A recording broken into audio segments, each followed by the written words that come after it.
Cavs sweep a doubleheader day from Wheeling Jesuit, 1-0 and 7-4. Coach, a lot to unpack from this one. We'll start with game one. R.J. Van Vickle, by far the best performance of his collegiate career. Oh yeah, it's the best game R.J.'s thrown. He had command of 3 pitches, was aggressive early in counts.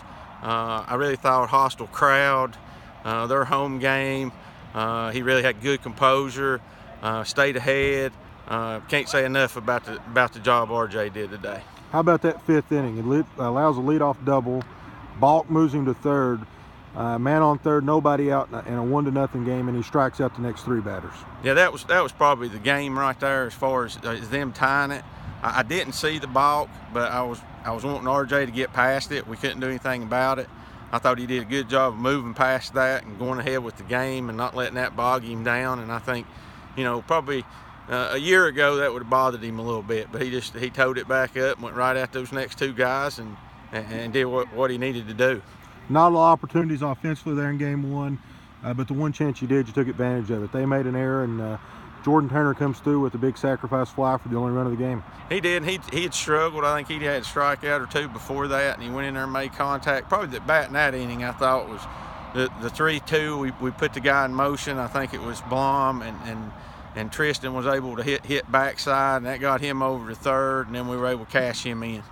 Game 2, you fall behind early, and then your bats wake up, and you just keep chipping away. And then a big play in that game, Dave lays down a bunt, and they make 2 errors on 1 play, really turned the tide in that game. Yeah, and that was because we had some traffic. I didn't really think in either game we had enough traffic or put pressure on them from an offensive standpoint, but we did in that inning, and Dave laid down a good bunt, and like I said, we capitalized on their mistake and was able to put a crooked number up there. I think that was a 5 spot and stretched it out a little bit. And I guess you need to find ways to win on days that the offense is not clicking. But we've got to go back to work this week at some approach things, and I think we're a better offensive club than we showed today. And I knew today was going to be a battle after the 24 hits, and I thought we had guys got a little bit big today.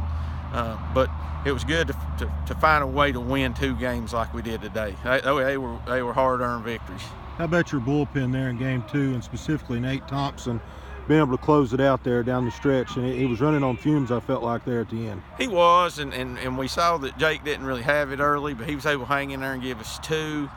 And then probably the biggest cut outs were by Mathis, just to get us to Nate.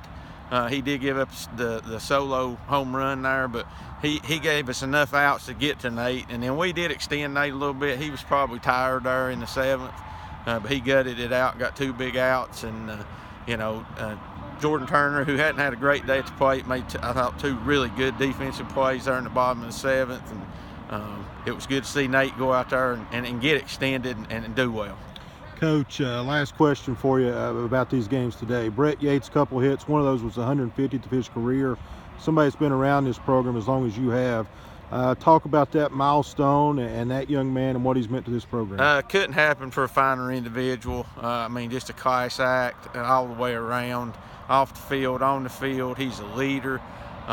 Kid broke his leg and had to have a year off, and just the way he handles his business every day is just a testimony to what we want kids in this program to be, and that's wonderful. He's in an elite group, probably not more than 12 or 14 that have done it, and just couldn't happen to a nicer kid and a better guy. Coach, the road trip is finally over.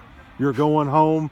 3-1 in league play. Talk about finally getting to play at Stallard Field next weekend. Well, it's going to be nice to sleep in our own bed and get up and see if we can play a little bit better at home. But it's been a long stretch, and it's going to be a long night getting back tonight. But we just talked to these kids about, being disciplined and getting to class tomorrow, sleep as much as we can on the bus, and get back and go to class tomorrow and get our feet back under us. And hopefully, we'll get a good weekend next weekend. We can get out front of the home crowd.